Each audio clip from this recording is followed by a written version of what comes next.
찬양 함께 드리네. 찬양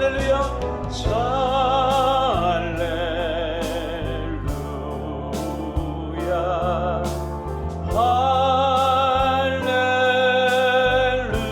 할렐루야 찬양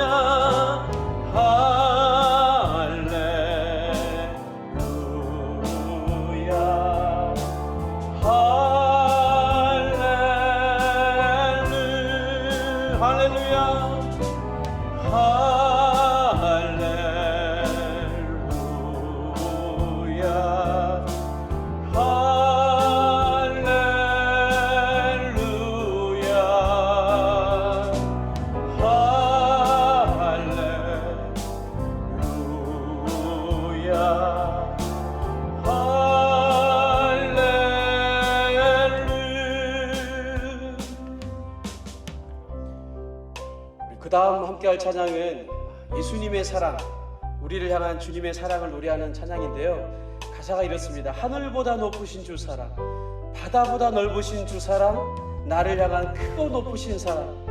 우리 찬양하실 때 우리 예수, 오직 그 예수님 바라보며 우리 안에 우리를 찾아오시는 하나님의 사랑을 함께 우리 노래하며 찬양하겠습니다. 하늘보다 높으신 주 사랑, 바다보다 넓으신 주 사랑, 나를 향한 그곳 높으신 사랑, 헛되고 헛된 그 모든 것 내게서 멀리 거두셨네. 나의 수치 찬양되었네. 영원히 감사드리리 주님의 그 은혜, 날 찾아주신 그 사랑, 오 주님 내 전부. 사랑해요 경배해요 나 주 위에 살리, 영원토록 신실하신 주 사랑을 전하리. 하늘보다 높으신 주 사랑, 바다보다 넓으신 주 사랑, 나를 향한 그곳 높으신 사랑, 헛되고 헛된 그 모든 것 내게서 멀리 거두셨네. 나의 수치 찬양되었네. 영원히 감사드리리 주님의 그 은혜, 날 찾아주신 그 사랑, 오 주님 내 전부. 아멘. 사랑해요 경배해요 나 주 위에 살리, 영원토록 신실하신 주 사랑을 전하리. 하나님께서 세상을 사랑하사 독생자를 주셨으니 믿는 자니 영생을 얻으리. 하나님께서 세상을 사랑하사 독생자를 주셨으니 믿는 자니 영생을 얻으리. 하나님께서 세상을 사랑하사 독생자를 주셨으니 믿는 자니 영생을 얻으리. 하나님께서 세상을 사랑하사 독생자를 주셨으니 믿는 자니 영생을 얻으리. 하늘보다 높으신, 우리 다시 한번요. 하늘보다 높으신 주 사랑, 바다보다 넓으신 주 사랑, 나를 향한 그곳 높으신 사랑, 헛되고 헛된 그 모든 것 내게서 멀리 거두셨네. 나의 수치 찬양되었네. 영원히 감사드리리 주님의 은혜, 날 날 찾아주신 그 사랑, 오 주님 내 전부.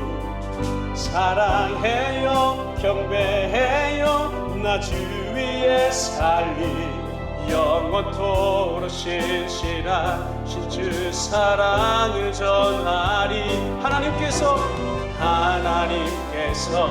세상을 사랑하사 독생자를 주셨으니 믿는 자는 영생을 얻으리. 하나님께서 세상을 사랑하사 독생자를 주셨으니 믿는 자는 영생을 얻으리. 하나님께서 세상을 사랑하사 독생자를 주셨으니 믿는 자는 영생을 얻으리. 나 믿네 나 믿네 나 믿네. 다시 사신 독생자 나 믿네 나 믿네 나 믿네. 다시 사신 독생자 나 믿네 나 믿네 나 믿네. 다시 사신 독생자 예수 예수 예수 온 능력의 그 이름 예수 나 외쳐 부르네. 예수 예수 구원의 그 이름 예수 나 외쳐 부르네. 예수 그리스도 예수 예수 예수 온 능력의 그 이름 예수 나 외쳐 부르네. 예수 예수 구원의 그 이름 예수 나 외쳐 부르네. 예수 그리스도. 이 시간 예배를 통해 주님 바라보기 원합니다. 주님께 우리의 정신과 우리의 마음과 뜻을 집중하여 성령을 구하며 예배하며 하나님 받으신 예배 가운데 나아갈 수 있도록 우리 함께 기도하며 나아가겠습니다.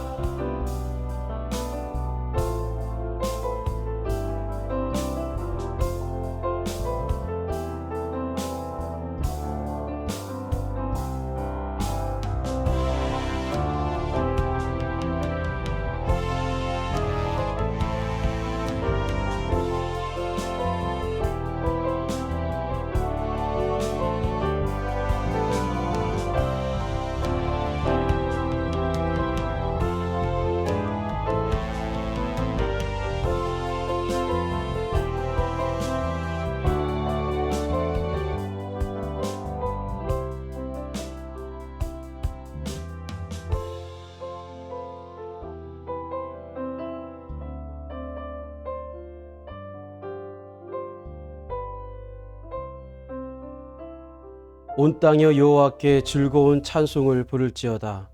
기쁨으로 여호와를 섬기며 노래하면서 그의 앞에 나아갈지어다. 여호와가 우리 하나님이신 줄 너희는 알지어다. 그는 우리를 지으신 이요 우리는 그의 것이니 그의 백성이요 그의 기르시는 양이로다. 감사함으로 그의 문에 들어가며 찬송함으로 그의 궁정에 들어가서 그에게 감사하며 그의 이름을 송축할지어다. 여호와는 선하시니 그의 인자하심이 영원하고 그의 성실하심이 대대에 이르리로다. 아멘. 하나님은 우리의 하나님이신 줄 믿습니다. 주님은 우리를 지으신 분이시며 우리는 주님의 백성이며 주님의 기르시는 양임을 이 시간 고백합니다. 하나님, 그 선하신 하나님께서, 그 인자하신 하나님께서, 그 성실하신 하나님께서 이 시간 예배하는 이들의 마음을 지키시고 예배하는 이들의 인생을 붙드셔서 하나님이 인도하시는 하나님께서 이끄시는 생명의 길로, 평안의 길로, 참으로 하나님이 기뻐하시는 영광스러운 길로 걸어가는 저희 모두의 삶이 될 수 있도록 인도하여 주옵소서. 이 시간 예배한 이들의 마음들을 지켜주시고 공허한 마음, 지친 마음, 상처받은 마음, 슬픈 마음 위로하시고 그 눈물을 닦아주셔서 이 시간 하나님의 영광만을 바라보며 하나님의 임재를 즐거워하는 이 예배의 시간 되게 하여 주옵소서. 오직 하나님께 모든 영광 올려드려오며 예수님의 이름으로 기도하옵나이다. 아멘. 찬송가 521장 구원으로 인도하는 우리 이 찬양하시면서 우리의 마음을 주님께 봉헌하며 우리의 가진 소유의 일부를 주님께 올려드리는 봉헌의 시간을 갖도록 하겠습니다. 함께 찬양합니다.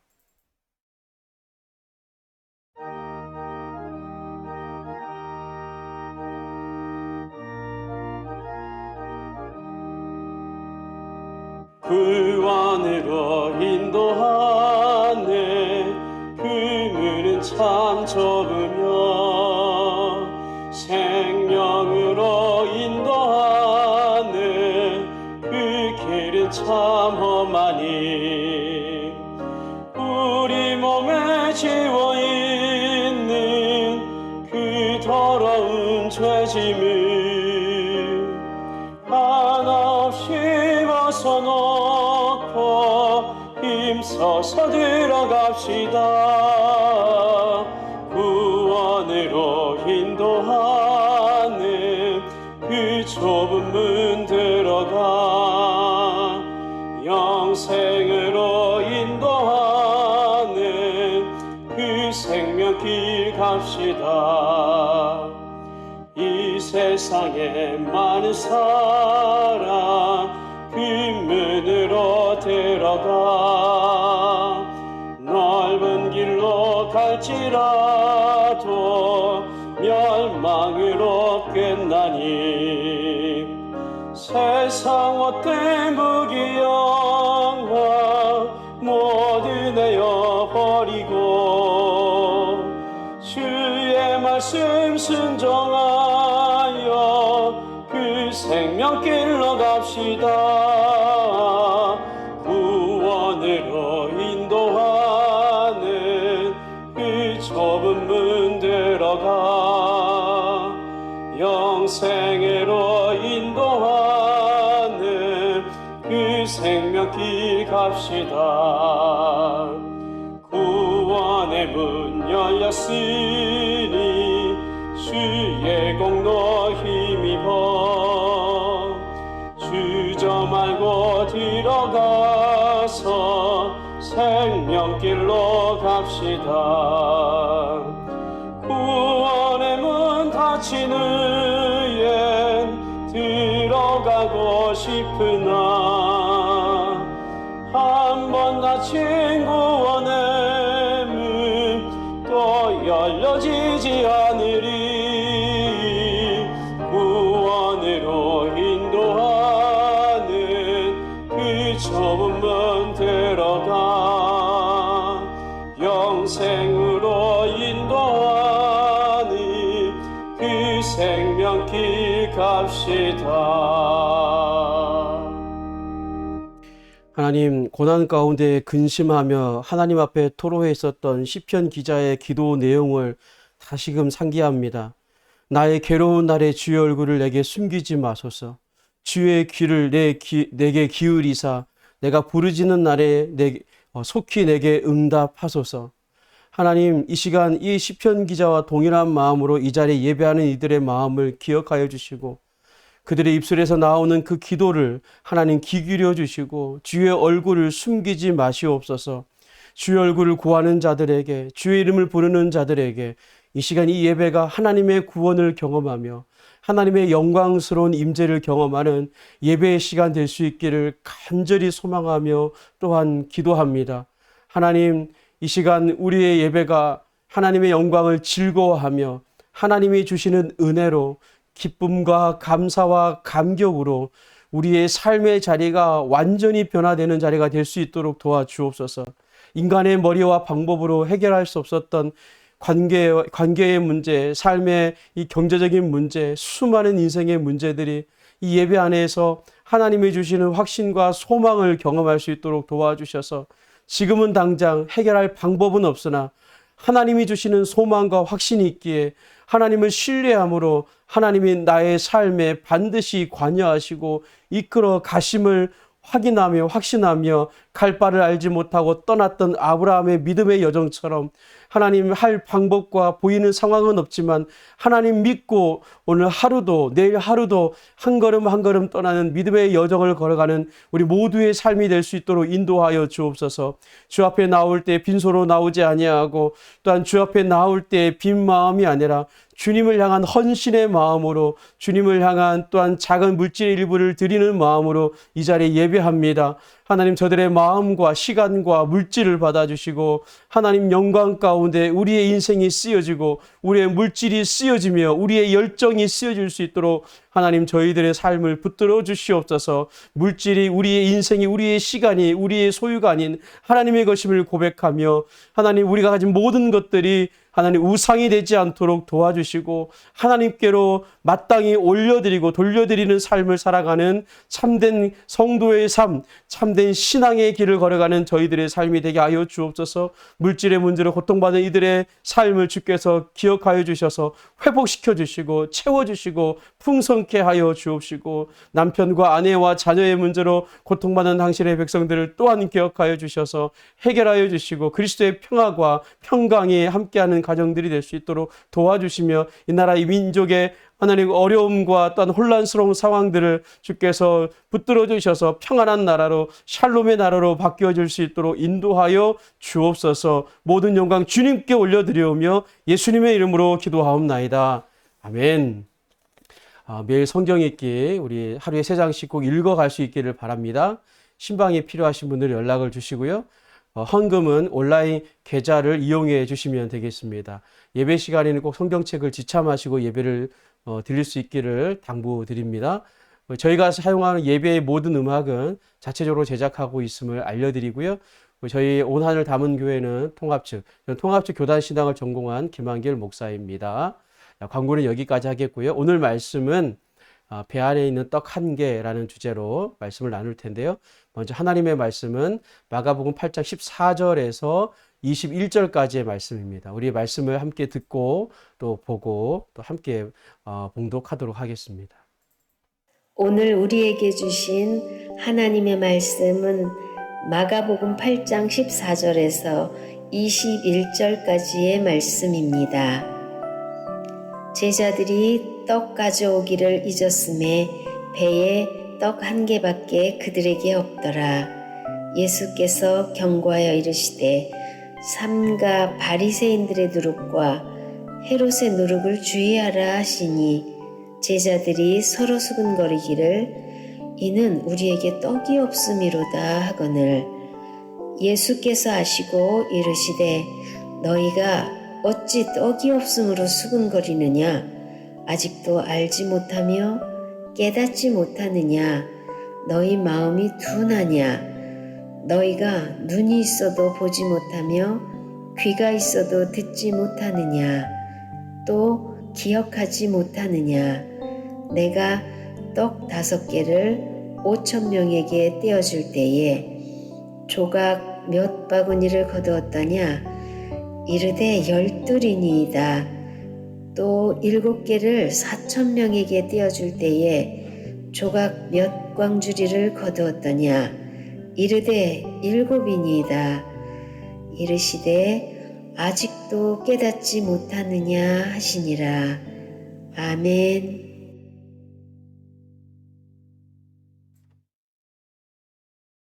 할렐루야. 한 주간도 평안하셨습니까? 우리 주변에 있는 분들과 평화의 인사, 우리 사랑합니다, 축복합니다 나누시고요. 또 저와도 인사 함께 나누겠습니다. 우리 인사하시겠습니다. 사랑합니다, 축복합니다, 사랑합니다, 축복합니다. 오늘 본문의 말씀의 제목을 저는 배 안에 있는 떡 1개라고 정해봤습니다. 지난주 우리가 읽었던 본문 말씀에서 바리새인들이 예수님께 와서 하늘로부터 오는 표적을 보여달라고 요구했었습니다. 기억나시죠? 근데 이 바리새인의 이 요구는 예수님의 메시아 되심을 믿기 위한 요청이 아니라 예수님에 대한 반대와 불신으로부터 나온 그런 요청, 요구였습니다. 그리고 이들에 대한 예수님의 반응은 탄식이었습니다. 8장 12절 말씀이었죠. 예수께서 깊이 탄식하셨다. 여기 탄식하셨다라는 이 말, 이 헬라어 이 표현은 신약 성경 전체에서 이 8장 12절 딱 여기 한 군데밖에 나오지 않는 동사입니다. 실제로 고대 헬라어 문헌에 봐도 이 동사가 약 20회 정도밖에 사용되지 않을 정도로 잘 사용되지 않은, 거의 사용이 되지 않았던 표현이었다라고 제가 지난주에 말씀을 드린 바가 있습니다. 이 탄식이라고 했던 이 헬라어 표현의 원문의 의미는 분노가 섞인 탄식이 아니라 체념의 탄식이었습니다. 사실 마가복음 전체의 이야기 속에서 지난주 본문은 예수님께서 지금까지 해오신 사역 가운데 느끼셨던 가장 최악의 순간이 바로 지난주 8장 12절의 본문이었습니다. 그런데 이런 최악의 순간이 그것으로 끝난 것이 아니라 제자들과의 대화 속에서도 오늘 예수님께서 경험하고 계시다는 것을 우리는 충분히 발견할 수 있습니다. 바로 이런 예수님의 감정이 오늘 본문 17절과 18절 그리고 21절에 걸쳐서 예수님께서 7번의 질문을 통해서 예수님이 7번에 던진 질문을 통해서 그 예수님의 그 탄식, 그 깊은 그 한탄을 다시 한번 우리가 발견하게 되는데 여러분 이 17절 말씀을 한번 보시면 너희는 아직도 알지 못하느냐? 두 번째, 여전히 깨닫지 못하느냐? 세 번째, 너희 마음이 굳었느냐? 물으시죠. 그리고 18절에 보면 너희는 볼 수 없느냐? 다섯 번째, 알아들을 수 없느냐? 여섯 번째, 기억하지 못하느냐? 또 물으세요. 그리고 마지막으로 21절 일곱 번째 질문을 던지세요. 너희는 아직도 깨닫지 못하느냐? 예수님이 정말 탄식하시는 거죠. 정말 답답해 하시는 예수님의 그 감정을 우리가 충분히 읽어낼 수 있습니다. 그럼 왜 예수님께서 답답해 하시는가? 왜 탄식하시는가? 그 해답이 바로 오늘 설교 제목. 오늘 설교 제목이 뭡니까? 제목이 배 안에 있는 떡 한 개입니다. 여기 배 안에 있는 이 떡 한 개라고 하는 이 표현, 이 문장을 오늘 우리가 본문의 말씀을 함께 묵상하는 동안 내내 이렇게 머릿속으로 상기하시면서 오늘 말씀을 함께 우리 은혜를 나누도록 하겠습니다. 여러분 14절 말씀 우리 먼저 읽어보도록 하겠습니다. 14절 말씀 우리 함께 읽을까요? 시작. 제자들이 떡 가져오기를 잊었음에 배에 떡 한 개밖에 그들에게 없더라. 제자들이 뭘 가져오기를 잊었습니까? 떡 가져오기를 잊었다 말씀합니다. 그런데 오늘 본문 이전에 어떤 사건이 있었습니까? 앞에 있었던 사건은 앞서 말씀드린 대로 바리새인들이 예수님께 와서 하늘로부터 오는 표적을 구하는 내용이었습니다. 그러면 그 이전의 사건은 또 뭐였습니까? 질병이요. 떡 7개로 4,000명을 먹이신 사건이 바로 이전 사건이었습니다. 그러면 오늘 보면 14절에서 말하는 제자들이 떡 가져오기를 잊었다라고 하는 이 떡은 어떤 떡이겠습니까? 당연히 예수님께서 4,000명을 먹이시던 그 기적의 현장에서 남았던 7 광주리의 떡을 얘기하는 거겠죠. 근데 여기서의 떡은 단순히 먹을 떡을 의미하는 것은 아닐 겁니다. 아마도 여기서의 떡은 예수님께서 일으키셨던 그 기적을 상기시키는 결과물로서의 떡을 의미할 수도 있을 겁니다. 아무튼 여러분 이 14절 말씀을 한번 다시 한번 보시겠습니까? 이 14절 말씀은요. 제자들이 지금 하는 대사가 아니에요. 예수님의 대사도 아닙니다. 이 14절 말씀은 저자 마가의 나레이션입니다. 그죠? 다시 말해서 지난주 본문으로 끝으로 해서 오늘 본문으로 이어지는 그 시작은 14절이 아니라 실제적인 시작은 15절부터예요. 자, 오늘 본문은 지난주 본문과 연결되어 있습니다. 지난주 마지막 구절이 13절이었죠. 13절 말씀은 이렇게 끝이 나지 않았습니까?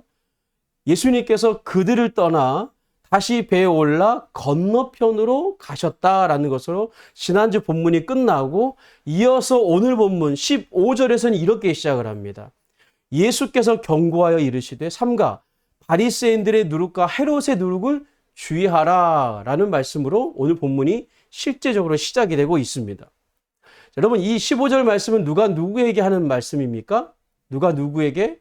예수님께서 제자들에게 지금 하신 말씀이죠. 지난주 본문은 바리새인과 예수님과의 대화라면 오늘 본문은 제자들과의 대화의 본문입니다. 예수님께서는 제자들에게 바리새인들의 누룩과 헤롯의 누룩을 조심하라, 경계하라고 오늘 본문은 말씀하고 있어요. 자, 그런데 16절 말씀에 보면 제자들이 어떻게 반응하는지 한번 보십시오. 자, 우리 16절 말씀 읽겠습니다. 시작. 제자들이 서로 수군거리기를 이는 우리에게 떡이 없음이로다 하거늘. 자, 여러분 이 16절 말씀을 잘 보시면 제자들과 예수님 사이의 이 대화가 이 핀트가 안 맞는 모습을 우리가 볼 수 있어요. 표적을 구하는 바리새인들과 그 시대를 향해 깊이 탄식하셨던 그 예수님께서 오늘 본문에 와서는 제자들에게 그 시선과 그 얼굴을 돌리시면서 제자들에게 경계의 말씀으로 바리새인의 누룩과 헤롯의 누룩을 조심하라라고 말씀해 주시는데 이 제자들이 16절에 보면 전혀 엉뚱하게 지금 이 예수님의 말씀을 받아들이고 있습니다. 반응하고 있는 겁니다. 여러분 왜 이런 일이 일어날까요? 먼저는 우리가 이 이야기에 대해서 좀 알아야 할 부분은 이 누룩에 대한 겁니다. 예수님께서 언급하신 누룩은 어떤 의미가 있냐면 성경에서 누룩은요 대부분 부정적인 의미입니다. 그러니까 부정하고 타락하고 뭔가 잘못되었다는 것을 드러낼 때 이 누룩이라고 하는 표현을 사용합니다. 다시 말해서 예수님께서 바리새인의 누룩과 헤롯의 누룩을 조심하라 라고 하는 말씀은 단순히 먹는 빵 얘기를 지금 예수님께서 하고 계신 것이 아니었다는 겁니다. 근데 제자들은 어떻습니까? 예수님이 말씀하신 의도와는 전혀 다른 의도로 이 예수님의 말씀을 이해하고 있었다는 것입니다. 그럼 여러분 생각해 보십시오. 왜 제자들이 이런 반응을 하고 있는 걸까요? 왜 제자들이 이렇게 이해를 못할까요? 결론적으로 말씀드리면 그 이유는 굳은 마음 때문입니다. 자, 다시요. 어떤 마음이라고요? 굳은 마음이에요. 예수님께서 말씀하신 의도가 무엇인지, 예수님께서 가시려고 하시는 그 목적지가 어디인지를 제자들은 알지 못하고 보지 못하고 듣지 못하고 기억하지 못했던 이유는 그들의 마음이 굳어 있기 때문에, 굳은 마음 때문입니다. 여러분 오늘 본문을 통해서 우리는 굉장히 중요한 사실 한 가지를 발견하게 됩니다. 그것은 뭐냐면 무지한 마음이 굳어지는 것이 아니라 안다고 하는 그 마음이, 그 생각이 굳어진다는 겁니다. 다시 말씀드립니다. 그러니까 모르기 때문에, 뭘 몰라서 마음이 굳어지는 것이 아니라 안다고 하는 그 생각 때문에 마음이 굳어진다는 사실이에요. 여러분, 우리는 날마다 예수님을 접하고 있기 때문에 오히려 우리의 마음이 굳어질 수 있다는 사실을 우리는 좀 심각하게 좀 생각해 봐야 합니다. 다시 말씀드립니다. 우리가 날마다 예수님을 접하고 살아가고 있기 때문에 오히려 우리의 마음이 굳어질 수 있다는 사실을 우리가 좀 심각하게 생각해야 한다는 것입니다. 생각해 보십시오, 여러분. 마가복음 3장에 있었던 기록인가요? 예수님의 모친과 형제들, 그 형제들이 예수님에 대해서 뭐라고 얘기했습니까? 예수님 보고 미쳤다라고 얘기했습니다. 누가요? 예수의 모친과 그의 형제들이. 그리고 마가복음 6장에 가보면 예수님의 그 고향에 방문했을 때 그 고향 사람들이 예수님에게 뭐라고 얘기했습니까? 뭐 특별한 얘기는 하진 않았어도 예수를 어떻게 했습니까? 배척했다고 말하고 있습니다. 또 제자들은 어떻습니까? 오늘 본문까지를 생각해보면 제자들은 오늘 이 본문의 상황에서는 최소 2년 정도는 예수님과 동고동락한 상태라고 볼 수 있어요. 그동안 직접적으로 예수님의 가르침을 받았고 가장 가까운 거리에서 예수님의 사역과 기적을 목격했고 어떤 경우에는 그 제자들을 통해서 하나님 나라의 사역, 이 기적이 제자들의 손과 그 행동을 통해서 이게 드러나기도 했습니다. 오늘 본문 19절과 20절 말씀해 보면 제자들은 오병이어의 사건을 정확하게 기억하고 있었고 실병이어의 기적도 망각하고 있지 않았습니다. 자, 그런데 여러분 오늘 본문을 보십시오. 17절 말씀해 보면 이들이 알지 못하며 깨닫지 못하고 마음이 둔해졌다고 얘기하는 겁니다. 제가 지금 무슨 말씀을 드리고 있느냐면 우리는 이런 사실들을 통해서 중요한 사실을 한 가지 발견할 수 있어야 합니다. 그게 뭐냐면 예수님의 모친과 예수님의 그 형제들, 그 예수님의 제자들, 그리고 고향 사람들은 어떤 사람들입니까? 이들은 다 어떤 사람, 공통점이 뭐죠? 제자들, 모친, 예수님의 모친과 형제들, 그리고 고향 사람들도 어떤 사람들이에요? 어떤 공통점이 있습니까? 이들은 예수님과 함께 있는 사람들, 혹은 함께 있었던 사람들이었다는 공통점이 있어요. 또 하나의 공통점, 바리새인 경우도 그렇지만 예수님의 모친과 그 형제들과 고향 사람들과 그리고 제자들 역시 공통점이 뭐냐면 예수님을 잘 안다고 하는 사람들, 그러니까 예수의 정체가 무엇인지 다 안다라고 말할 수 있는 사람들이라는 공통점이 있어요. 그런데 이들이 예수님을 어떻게 합니까? 배척하고 예수님을 미쳤다고 말하고 귀신 들렸다고 말하고 예수님을 죽이려고 하고 제자들의 경우에는 마음이 굳어져 있는 사람들이라는 것입니다. 여러분, 바로 이들이 가장 심각한, 정말 이들이 심각한 부류의 사람들이다라는 것을 마가는 우리에게 지금 말하고 있다는 사실을 우리가 발견할 수 있어야 하는 것입니다. 여러분, 왜 이들이 위험해진 것입니까? 왜 이런 신앙들이 위험해질 수 있는 신앙입니까? 그것은 자기 목적과 자기 세계와 자기 관심사에 갇혀서 눈이 멀고 귀가 먹었기 때문입니다. 물리적으로는 예수님과 함께 있다고 생각하는 그 사실 자체가, 그러니까 물리적으로 내가 예수님과 함께 있다고 하는 그 사실 자체가 자신의 목적과 자신의 사명에 예수가 함께 있다고 착각하고 있다는 겁니다. 이게 무슨 말인가 하면 이런 것입니다. 내가 예수님과 함께 있다라고 하는 것은 내가 예수님의 삶에 동참했다라는 뜻이에요. 다시 말씀드립니다. 내가 예수님과 함께 있다고 하는 것은 내가 예수의 삶에 동참했다라는 뜻인데 예수님이 나의 삶에 동참한 것으로 착각한다는 것입니다. 그분의 의중과 그분의 인격과 그분의 삶에 내 삶 전체가 동참해야 되는데 이게 반대가 되어서 내 의중과 내 목적과 내 비전과 내 삶에 예수님을 동참시키고 함께 있다고 착각한다는 겁니다. 이것이 바로 굉장히 심각한 문제를 일으킬 수 있는 상황이 되는 겁니다. 왜냐하면 이런 신앙은 반드시 예수님 때문에 실족할 수밖에 없는 결말로 끝날 수 있기 때문입니다. 그렇다고 해서 예수님을 몰라서 그러면 그렇게 착각을 한 것인가? 아닙니다. 예수님을 안다고 하는데도 그러는 겁니다. 예수님과 함께 있다고 느끼는데도 그러는 겁니다. 예수님과 자신이 동떨어져 있다고 생각하는 사람들이 아닙니다. 함께 예수님과 있다고 느끼는 사람들이라는 겁니다. 예수님과 가장 가까이 있는 사람들, 예수님과 함께 있다고 확신하는 사람들에게도 일어날 수 있는 현상이 바로 굳은 마음이에요. 굳은 마음. 이걸 우리가 반드시 기억해야 합니다. 여러분, 우리는 예수를 아는 만큼 예수님을 이용할 수 있습니다. 무서운 사실입니다. 하나님에 대해서 이해하고 있는 만큼 우리는 기도로 하나님과의 모종의 기도로 거래를 할 수 있는, 기도로 하나님과 거래를 시도하려고 하는 본성을 가진 사람들이 바로 사실 저와 여러분들입니다. 우리입니다. 그래서 중요한 것은 예수님에 대해서 알고 이해하는 것에서 머물 것이 아니라 예수의 인격과 그의 사역을 믿는 것이 중요하고 그분의 인격과 그분의 의중과 목적과 그분의 계획에 대한 신뢰를 가지고 우리의 삶을 그 예수님의 삶과 인격과 의중과 그분의 목적과 계획에 우리의 삶을 온전히 동참시켜가며 살아가는 삶이 우리가 가야 하는 신앙의 길이어야 한다는 것입니다. 할렐루야.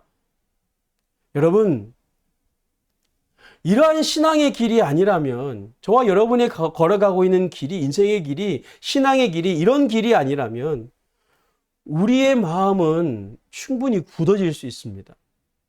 그런 신앙은 충분히 위험한 신앙이 될 수가 있습니다.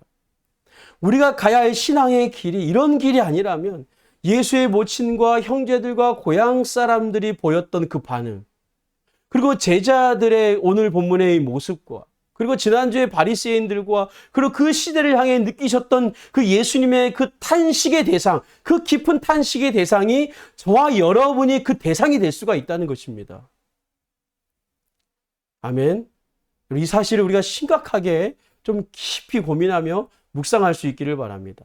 그러면 예수님께서 말씀하신 바리새인의 누룩과 이 헤롯의 누룩이 의미하는 바가 뭐냐라는 이 부분에 대해서 우리가 또 한 번 더 살펴보도록 하겠습니다. 먼저 이 바리새인의 누룩에 대해서 오늘 본문과 평행 본문에 해당하는 마가복음 16장에서는 이 바리새인의 누룩을 바리새인의 교훈 혹은 가르침이라고 이 마태는 해석을 했습니다. 또 동일한 본문이었던 누가복음 12장에 보면 이 바리새인의 누룩을 바리새인의 외식이라고 표현했습니다. 한데 마가복음은 이 마가는 이 부분에 대해서 명시적으로 해석하지 않고 오늘 우리에게 이 해석의 가능성을 열어놓았습니다. 그러면 여러분은 이 바리새인의 누룩은 무엇을 의미한다고 여러분은 생각하고 계십니까? 여러분, 바리새인들은 누구보다도 율법을 잘 지키는 사람들이었습니다. 구약에는 바리새인이 등장하지 않지만 기원전 BC 2세기경에는 이 바리새인이라는 이름이 등장합니다. 이 집단들이 등장합니다. BC 2세기는 신구약 중간기입니다. 역사를 거슬러 올라가 보면 북이스라엘이 아수르에 멸망을 하고 이후에 남유다를 포함해서 이스라엘 전체가 기원전 586년에 바벨론에 의해서 멸망을 받게 됩니다. 그리고 이스라엘 전체가 남유다에 있었던 사람들이 포로로 끌려가게 되죠. 이스라엘이 포로기에 접어들면서 이들이 각각 퍼져 있는 그 도처에서 신앙 각성 운동이 일어나게 됩니다.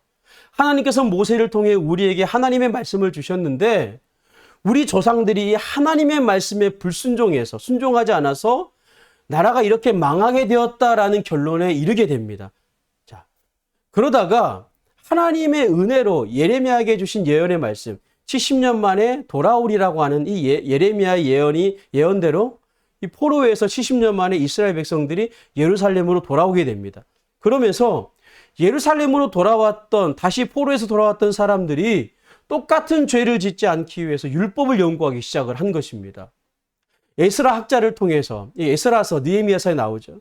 에스라 학자를 통해서 수문학 광장에서 백성들을 모아놓고 하나님의 말씀을 강의하고 선포하고 가르치는 이 신앙 갱신 운동이 본격적으로 이때부터 일어나기 시작합니다. 그렇게 율법을 지키는 운동이 이때로부터 강력하게 일어나기 시작하는데 이러한 흐름 속에서 기원전 BC 2세기경에 바리새파 사람들이 생겨나기 시작하게 된 것입니다. 과거 우리 조상들이 하나님의 율법의 말씀을 지키지 않아서 이렇게 나라가 망하게 되었지만 이제 우리는 정말 제대로 지키자라는 겁니다. 이 바리새파 운동은 정말 좋은 목적을 가지고 시작된 운동이고 집단이었습니다. 실제로 예수님 시대 때의 바리새파 사람들이요, 약 6천 명 정도가 당시에 있었다고 합니다. 자, 그런데 율법을 지키는 것은 정말 좋은데 이것이 세월이 가면서 율법의 조항에 매어버린 겁니다. 그러니까 율법의 정신과 목적은 다 잊어버리고 율법 그 자체를 지켰느니 안 지켰느니에 따라서, 그러니까 율법에 매어버려서 율법을 지키면 의롭다고 인정을 하고 지키지 못하면 부정하다고 판단해버린 겁니다. 그러다 보니까 율법을 통해서 율법이 자기 의를 드러내는 통로로 이게 사용되어 버린 것입니다. 그 대표적인 사람이 바리새인이 그렇게 율법을 이해했다는 것입니다. 이들은 정말 철저하게 문자 그대로 율법을 지키긴 했지만 문제는 뭐냐면 문자보다 외형보다 더 중요했던 그 율법 조항이 가지고 있었던 그 의미를 버렸다는 것입니다. 율법의 형식은 잘 지키고 있는데 그것을 삶으로 녹아내야 하는 율법의 정신을 버린 것이죠. 이것이 바리새인의 위선 그리고 외식이었던 겁니다. 오늘 예수님께서 이것을 주의하라고 말씀하시는 겁니다. 근데 이 말씀은 오늘 우리에게도 동일하게 적용이 됩니다. 여러분, 그럼 헤롯의 누룩은 뭘까요? 헤롯의 누룩. 여기서 헤롯이라고 하는 것은 헤롯 대왕을 얘기하는 게 아니고 여기서 말하는 헤롯은 헤롯 안디바를 얘기하는 겁니다. 헤롯 대왕에게 세 아들이 있었습니다. 이 세 아들이 헤롯 대왕 사후에 헤롯 대왕이 죽고 난 다음에 이 팔레스타인 땅을 세 등분으로 해서 이 아들들이 다스리도록 되어 있었습니다. 그러니까 헤롯 대왕이 그랬던 것처럼 그의 아들들도 로마의 권력에 빌붙어서 이스라엘을 다스릴 수가 있었던 겁니다. 그래서 헤롯이라는 이름이 들어가는 이 헤롯 왕의 공통점이 뭐냐면 다 탐욕이 많았다는 것과 권력욕이 있었다는 겁니다. 그런 의미에서 헤롯의 누룩은 인간의 탐욕과 그리고 권력욕을 가리킨다고 할 수 있습니다. 그러니까 이렇게 설명할 수 있습니다. 헤롯은 세상적인 권력을 가지고 이스라엘을 다스리려고 했었던 그룹이라고 표현할 수 있다면 바리새인은 율법이라는 것과 종교적인 힘을 가지고 하나님의 나라를 이루려고 했었던 그룹이라고 표현할 수 있습니다. 근데 예수님께서 이 땅에 오셔서 이루려고 하셨던 것도 역시 뭐였습니까? 하나님의 나라였습니다. 그런데 예수님이 이루시려고 하시는 하나님의 나라는 바리새인들이 그리고 헤롯이 가지고 있는 그것으로, 그러니까 권력이나 혹은 율법이나 종교적인 힘을 가지고 하나님의 나라를 이루려고 하는 것이 아니었어요. 그래서 오늘 예수님께서 하시는 말씀이 제자들에게 헤롯의 누룩과 그 바리새인의 누룩을 주의하라고 말씀하신 겁니다. 이것을 오늘 우리에게 적용을 해보면 비록 불완전하지만 이 땅에 하나님의 나라를 보여줘야 하는 하나의 모형이 바로 교회여야 한다는 것입니다. 예수님께서는 이 땅에 오셔서 하나님의 나라를 시작하셨습니다. 그 하나님의 나라는 12제자를 통해서 계승되었고 그 12제자들은 사도 바울과 그의 제자들의 제자들, 그 제자들의 제자들을 통해서 계속 확장되었고 그 결과가 오늘날 교회입니다. 비록 이 땅에서의 교회는 불완전하지만 이 세상 가운데 하나님의 나라를 보여줘야 하는 목적과 사명이 바로 교회에 있다는 겁니다. 바로 이러한 관점에서 예수님께서 바리새인의 누룩을 조심하라고 하는 것은 형식주의와 율법주의와 그리고 위선과 외식 이런 것들을 교회가 주의해야 한다라는 것입니다. 그리고 헤롯의 누룩은 세속주의 혹은 물질주의와 그리고 교회 안에서 벌어지는 권력주의를 경계하라는 것입니다. 실제로 교회 안에 권력주의가 얼마나 많습니까? 또 세상의 그 어떤 정치 세력과도 교회가 결탁해서 하나님을 이루려고 하는 어떤 시도들에 대해서 이것들을 다 뭐라고 하냐면 헤롯의 누룩이라고 하는 것입니다. 그런데 바리새인과 헤롯의 누룩을 주의하라고 말씀하시는 그 예수님의 말씀을 제자들이 알아들었습니까? 못 알아들었습니까? 알아듣지를 못했습니다. 제자들은 자신들이 챙겨오지 못한 떡에 대한 말씀인 줄 알고 떡 없음을 수군거렸습니다. 그런데 예수님은 제자들이 가지고 오지 못한 떡에 대해서 말씀하고 있는 것이 아니었습니다. 그런데 제자들이 이걸 모르고 있었던 겁니다. 그래서 17절과 18절 말씀에서 하시는 말씀이 너희들이 가져오지 않았던 그 떡 얘기를 내가 지금 하고 있는 게 아니다라는 말씀을 하시는 겁니다. 여러분 18절 말씀 한번 보시겠습니까? 18절입니다. 시작. 너희가 눈이 있어도 보지 못하며 귀가 있어도 듣지 못하느냐 또 기억하지 못하느냐. 여러분 여기 예수님께서 말씀하신 이 18절 말씀은요. 사실 예레미야의 말씀을 인용해서 제자들에게 하신 말씀이에요. 하나님께서 과거 예레미야를 통해서 남유다의 멸망을 예언해 주셨어요. 근데 이스라엘 백성들은 이 예레미야를 통해 주시는 이 예언의 말씀을 듣지 않고 오히려 그 예레미야 선지자를 잡아서 벌거벗기고 그리고 웅덩이에 빠뜨리고 끊임없이 죽이려고 했었습니다. 그렇게 하나님의 말씀을 외치고 외쳐도 보지도 듣지도 않는 그 이스라엘을 향해서 예레미야 선지자가 하나님의 말씀을 대언하셨을 때 했던 말씀이 바로 예수님 원리 인용하신 말씀이에요. 너희는 눈이 있어도 보지 못하고 귀가 있어도 듣지 못하고 기억하지 않는다. 이 말씀을 예레미야가 당시 유대 백성들을 향해 했던 말씀이에요. 이것을 예수님이 인용하셔서 제자들에게 지금 하고 있는 겁니다. 누구에게 이 말씀을 연결시키고 있다고요? 보통 우리 이런 말씀은 바리새인들이나 혹은 제자들 이외의 일반 유대 백성들에게 이 말씀이 적용된다고 생각하지만 여러분 보시다시피 이 말씀은 지금 바리새인들에게 연결시키고 있는 것이 아니라 제자들에게 이 말씀을 적용하고 계시는 겁니다. 여러분 이렇게 말씀하시는 예수님의 그 마음이 여러분 느껴지십니까? 너희가 지금까지 2년 이상이나 나를 따라다니며 제자로 세움을 받았는데 너희들이 아직도 깨닫지 못하느냐? 아직도 알지 못하느냐? 너희들의 지금 영적인 상태는 과거 너희 조상 그 이스라엘이 멸망 직전에 그 완고한 그 상태와 지금 너희의 마음과 다를 바가 없다.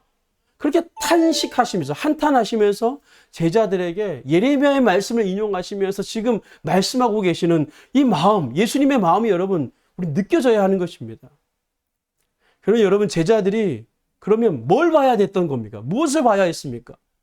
그럼 제자들이 아까 방금 읽었었던 18절 말씀, 눈이 있어도 보지 못하고 귀가 있어도 듣지 못하고 또 기억하지 못한다고 했는데 그럼 제자들이 뭘 봐야만 했다는 겁니까? 뭘 기억해야만 했다는 겁니까? 무엇을 들어야만 했다는 얘기입니까? 그것은 오병이어와 칠병이어로 수천 명을 먹이신 예수님을 봐야 했고 예수님을 기억해야 했고 예수님께서 하나님의 나라의 말씀을 선포하실 때 그 말씀을 들어야 했고 기억해야 했다는 것입니다. 물론 제자들은 육신의 귀로 예수님께서 하신 말씀을 다 들었을 겁니다. 당연히 육신의 눈으로 예수님께서 하신 그 사역들을, 그 기적들을 봤을 겁니다. 그런데도 예수님께서는 왜 너희는 눈이 있어도 보지 못하고 귀가 있어도 듣지 못하느냐라고 말씀하시는 이유는 아직도 제자들이 영적으로 눈이 띄어지지 않았다는 것을 우리에게 보여주고 있는 것입니다. 바로 이런 제자들의 상태를 보여주는 사건이 바로 다음 주에 우리가 보게 될 벳세다의 맹인을 고쳐주시는 사건이에요. 이 부분은 다음 주에 우리가 살펴보도록 하겠습니다. 그러면 오늘 본문 결론에 해당하는 21절 말씀을 우리 함께 읽겠습니다. 21절입니다. 시작. 이르시되 아직도 깨닫지 못하느냐 하시니라. 이르시되 아직도 깨닫지 못하느냐. 여러분 예수님께서 오병이어의 기적과 칠병이어의 기적에 대해서 물으시는 이 19절 말씀과 20절 말씀에 보면 제자들이요 예수님의 질문에 대해서 정답을 얘기했습니다. 19절 보십시오. 19절 보면 무슨 얘기합니까? 오병이어 얘기하죠. 오병이어를 통해서 물으시죠. 몇 바구니를 거두었더냐? 제자들이 말합니다. 12입니다. 맞습니까? 틀립니까? 제자들이 대답이 맞죠. 또 20절 말씀을 보실까요? 20절 말씀은 어떤 사건입니까? 칠병이어죠. 이 칠병이어를 통해서 몇 광주리를 거두었느냐라고 물으셨을 때 제자들이 7이다 라고 대답합니다. 제자들이 대답이 맞습니까? 틀립니까? 맞습니다. 그런데 이상한 것은 그 다음 20절과 21절, 그 다음 마지막 21절에서는 제자들에게 아직도 깨닫지 못하느냐라고 예수님께서 말씀하고 계시다는 겁니다. 여러분, 제자들이 대답을 잘 했는데, 정답을 말했는데, 왜 예수님께서는 아직도 깨닫지 못하느냐라고 말씀하시는 걸까요? 이유가 뭘까요, 여러분? 제자들이 여전히 깨닫지 못하는 것이 그럼 뭘까요? 왜 예수님께서 19절과 20절 말씀에서 오병이의 기적과 칠병이의 기적을 언급하시면서 왜 질문하셨을까요? 그 이유는 여러분 예수님께서 오병이어와 칠병이어를 언급하시면서 질문하신 그 이유는 그것을 누구를 통해서 행했냐? 그것이 누구를 통해서 이루어졌냐? 누구를 통해 행해졌냐? 그것을 기억하라는 것이었습니다. 제자들이 여전히 깨닫지 못한 것은 바로 이겁니다. 이거. 오병이어를 통해 12바구니가 남겨졌다는 사실이 중요한 것이 아니라 칠병이어를 통해 7광주리가 남겨졌다는 것을 확인하시려고 하나님 예수님께서 물으신 것이 아니었다는 겁니다. 여러분 오늘 보면 21절은요. 아직도 깨닫지 못하느냐라는 것으로 예수님께서 말씀을 끝내버리셨어요. 이것은 예수님께서 직접적으로 하신 말씀이에요. 아직도 깨닫지 못하느냐. 이렇게 끝났다는 것은 예수님의 직접적인 선언이었어요. 예수님께서 하신 말씀, 이 깨닫다라고 하는 이 동사, 헬라어로 쉬니 에테라고 하는 동사로 사용됐는데 원형은 쉬니 에미라고 하는 동사입니다. 여러분 이 단어를 꼭 기억할 필요는 없습니다. 하지만 중요하기 때문에 제가 좀 설명해 드리려고 하는 것입니다. 여러분 깨닫다, 이 쉬니 에미라고 하는 이 단어의 뜻이 뭐냐면요. 어떤 의견이나 생각을 공유하다라는 뜻이에요. 다시요. 어떤 의견이나 생각을 공유하다라는 뜻이 깨닫다, 쉬니 에미라는 뜻입니다. 또 다른 뜻은 전쟁터에 함께 보내다라는 뜻이 있어요. 여러분, 전쟁터에 사람을 보내는 이유가 무엇입니까? 전쟁이 한창인데 사람을 보내는 이유가 뭐예요? 그 전쟁의 상황을 함께 보고 오라는 겁니다. 그 전쟁의 형편이 어떤지를 함께 깨닫고 오라는 거죠. 그러므로 깨닫다, 이 쉬니 에미라고 하는 이 단어는 이렇게 의역될 수 있어요. 너희는 나와 함께 보내졌는데, 그러니까 어디로 보내졌을까요? 세상에 보내졌다는 거예요. 세상은 어떤 곳입니까? 영적 전쟁터입니다. 예수님께서 이런 말씀하지 않았습니까? 아버지께서 나를 세상에 보냈고 나도 너희를 불러 세상에 보낸다라고 말씀을 하셨어요. 다시 말해서 예수님과 제자들이 함께 지금 어떻게 되어 있습니까? 영적 전쟁터인 세상에 보내진 거라는 겁니다. 예수님과 제자들이 함께 영적 전쟁터에 보내진 상황을 얘기하는 거예요. 그런데 제자들이 아직도 깨닫지 못하고 있다는 것입니다. 너희는 2년이나 나와 함께 있었는데 아직도 나를 알지 못하느냐? 그 얘기죠. 여러분, 오늘 본문 14절로 다시 돌아가 보면 오늘 본문에 보면 배 안에 떡이 있었습니까? 없었습니까? 배 안에 떡이 있었습니까? 없었습니까? 있었습니다. 몇 개가 있었습니까? 배 안에 떡이 한 개가 있었습니다. 분명히 있었습니다. 그런데 제자들의 눈에는 이것이 떡으로 보이지 않는 겁니다. 14절 말씀에는 분명히 떡이 한 개가 있다고 말씀하는데 여러분 16절 말씀 보세요. 16절 말씀에 보면 제자들이 떡이 없으므로 수군거렸다 그랬어요. 떡이 없으므로 서로 수군거리기를 이렇게 말씀을 하고 있어요. 그러니까 제자들의 눈에는 떡이 보이지 않는 거예요.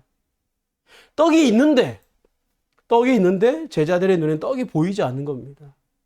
그러면 여러분, 배 안에 실제하는 그 떡 한 개는 도대체 제자들에게는 뭐였다는 겁니까?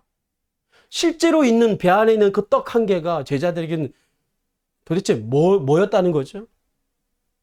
오늘 본문의 문맥을 보면 이 배 안에 있는 이 떡은 무엇을 가리키고 있는 겁니까? 그러면 누구를 상징하는 겁니까? 예수 그리스도입니다. 사실 생명의 떡이신 예수님을 상징하고 있었던 겁니다. 분명히 14절에 배에 있는데 16절에서 제자들이 없다고 말하는 이 떡은 생명의 떡이신 예수님을 얘기하는 것입니다. 요한복음 6장 51절 말씀인데요. 함께 읽어보겠습니다. 시작. 나는 하늘에서 내려온 살아있는 떡이니 사람이 이 떡을 먹으면 영생하리라. 내가 줄 떡은 곧 세상의 생명을 위한 내 살이니라 하시니라. 아멘. 나는 하늘에서 내려온 뭐 있다고요? 살아있는 떡이니 사람이 이 떡을 먹으면 영생하리라. 여러분 예수님은 하늘에서 내려온 생명의 떡이시기 때문에 오병이어를 가지고 5,000명을 먹이실 수 있는 겁니다. 그분이 하늘로부터 내려온 떡이기 때문에 예수님이 생명의 떡이기 때문에 7병이어로 4,000명을 먹이실 수 있는 겁니다. 그런데 제자들은 예수님과 2년 동안 쉬니엠이 함께 보내졌어요. 세상에 함께 보내졌어요. 어디로 보내졌어요? 세상에 보내졌어요. 예수님은 하나님으로부터 보냄을 받았고 제자들은 예수님을 통해 보내졌어요. 그렇게 함께 보내졌어요. 그렇게 3년 동안 함께 있도록 어디로? 세상 영적인 전쟁터에 보내졌는데 제자들은 생명의 떡이신 예수님을 알아보지 못하고 깨닫지 못하고 보지 못하고 있는 겁니다. 오늘 본문과 관련해서 마지막으로 한 구절 더 찾아보겠습니다. 마가복음 4장으로 다시 한번 뒤로 넘어가 보면 마가복음 4장 12절 말씀인데요. 이 말씀을 함께 다시 한번 읽어볼까요? 시작. 이는 그들로 보기는 보아도 알지 못하며 듣기는 들어도 깨닫지 못하게 하여 돌이켜 죄사함을 얻지 못하게 하려 함이라 하시고, 자, 이는 그들이 보기는 보아도 알지 못하고 듣기는 들어도 깨닫지 못하게 하여. 이 말씀이 어떤 말씀이에요? 사실 오늘 보면 18절 말씀과 똑같은 말씀이에요. 이 말씀은 앞서 설명드린 대로 예수님께 누구의 말씀? 예레미야의 예언의 말씀을 인용하셨던 말씀이고, 그 인용하셨던 말씀을 누구에게 적용했습니까? 제자들에게 적용한 말씀이 이 말씀이고, 우리가 읽었던 14절 동일한 말씀이에요. 그런데 이 말씀을 사실은 제자들에게 예수님께서 적용하시기 전에 누구에게 적용했던 말씀이에요? 사실은 외부인에게 먼저 적용했던 말씀이에요. 24절 말씀은 그 앞에 있는 4장 11절 말씀을 우리 한번 볼까요? 11절 말씀 보면 이르시되 하나님 나라의 비밀을 너희에게, 그러니까 제자들을 얘기해요. 이너그룹에 있는 내부인들 너희에게는 주었으나 외인에게는 모든 것을 비유로 하셨다. 이 말씀에 의하면 제자들의 상태가 오늘 본문 아까 12절 말씀이 오늘 8장 18절 말씀과 똑같다 그랬잖아요. 그러면 이 말씀에 의하면 오늘 제자들의 상태는 어떤 상태였다는 거죠? 그러면 약속의 말씀을 받은 내부인이 아니라 실은 제자들도 역시 외부인이었다는 뜻이 되겠죠. 말씀을 맺겠습니다. 여러분, 여러분의 인생에 그 배 안에, 여러분 인생의 배 안에 지금 같이 계신 예수님을 보지 못한다면, 다시요. 여러분의 인생의 배 안에 지금 계신 그 예수님을 우리가 보지 못한다면 5병이어의 기적도 7병이어의 기적도 의미가 없는 겁니다. 이 얘기는 아무리 큰 표적과 기적을 보여주셔도 우리는 보지 못하고 듣지 못하고 기억하지 못하는 것입니다. 기적을 일으키신 예수 그리스도께, 그분께 우리의 시선이 고정되어 있지 않다면, 그래서 우리의 인생에 그분 한 분에 우리가 인생을 주목하지 않는다면, 그리고 그분의 삶과 그분의 인격과 의중과 목적과 계획에 우리의 삶을 거기에 전적으로 동참시키는 삶을 살지 않는다면, 우리는 끊임없이 하늘로부터 오는 표적을 구하는 세대가 될 뿐이고 외부인에 불과하다는 것을 기억할 수 있기를 바랍니다. 할렐루야. 자, 오늘 말씀을 생각하시면서 우리가 한 주간도 우리가 생각할 수 있기를 바라고 또 찬양하면서 기도하는 시간을 갖도록 하겠습니다. 우리에게 주신 말씀을 우리 마음에 묵상하면서 우리 함께 예수, 예수, 예수 함께 찬양하겠습니다. 슬픈 마음이 있는 자, 몸과 영혼 병든 자, 누구든지 부르시오. 예수 이름 부르시오. 그 이름을 믿는 자, 그 이름을 부르는 자, 그가 어떤 사람이든 그는 구원 얻으리.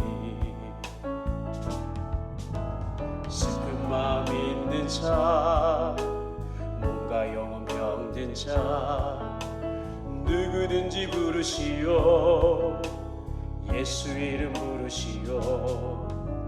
그 이름을 믿는 자, 그 이름을 부르는 자, 그가 어떤 사람이든 그는 구원 얻으리. 예수, 예수, 예수, 예수, 능력의 그 이름 예수, 나 외쳐 부르네. 예수, 예수, 예수, 구원의 그 이름 예수, 나 외쳐 부르네. 예수 그리스도. 슬픈 마음 있는 자, 몸과 영혼 병든 자, 누구든지 부르시오. 예수 이름 부르시오. 아멘. 그 이름을 믿는 자, 그 이름을 부르는 자, 그가 어떤 사람이든 그 이름 구원 얻으리. 예수, 예수, 예수, 예수, 능력의 그 이름 예수, 나 외쳐 부르네. 예수, 예수, 구원의 그 이름 예수, 나 외쳐 부르네. 예수 그리스도. 응답은 내게 없으나 나 가진 건 너에게 주니. 능력의 이름 예수라. 그 이름을 붙드시오. 그 이름을 믿는 자, 그 이름을 외치는 자, 그가 어떤 사람이든 그는 주의 영광 보리라. 예수, 예수, 예수, 능력의 그 이름 예수, 나 외쳐 부르네. 예수, 예수, 구원의 그 이름 예수, 나 외쳐 부르네. 예수 그리스도. 예수, 예수, 예수, 예수, 능력의 그 이름 예수, 나 외쳐 부르네. 예수, 예수, 구원의 그 이름 예수, 나 외쳐 부르네. 예수 그리스도. 이 말씀을 생각하면서 우리 기도하겠습니다. 여러분, 오늘 우리는 예수님의 제자들보다 낫다고 말할 수 있을까요? 우리는 예수님을 바르게 이해하고 있습니까? 예수 그리스도가 우리를 살려내는 유일한 생명의 떡이다. 정말 우리가 이렇게 믿고 계십니까? 정말 그렇게 믿는다면 우리가 바리새인의 누룩을 따라가서는 안 되는 것입니다. 예수 그리스도가 우리를 살리는 유일한 생명의 떡이라면 그 유일한 생명의 떡이신 그 예수님의 말씀을 붙들고 이 땅을 사는 것입니다. 뿐만 아니라 여러분의 인생의 배 안에 유일하고 산떡이신 예수님이 분명히 계시는데 오늘 우리는 그 예수님이 내 인생의 배에 없다고 생각하면서 숨거리며 두려워하며 살고 있지는 않으십니까? 우리가 두려워하고 혼란스러워하고 수근거리는 이유는 우리 안에 이 바리새인의 누룩이 있기 때문이고 헤롯의 누룩이 있기 때문입니다. 이 시간 기도하실 때 우리가 바르게 주님을 알아갈 수 있기를 기도합시다. 바리새인의 누룩과 헤롯의 누룩으로 살려는 것이 아니라 생명의 떡이신 예수님의 말씀을 붙들고 살아갈 수 있기를 다짐하며 함께 결단의 기도를 드립시다. 그리고 마지막으로 내 인생의 배에 주님이 계시다는 이 확신과 주님을 보는 영적인 눈이 뜨일 수 있기를 우리 시간 간절한 마음으로 함께 기도하시겠습니다.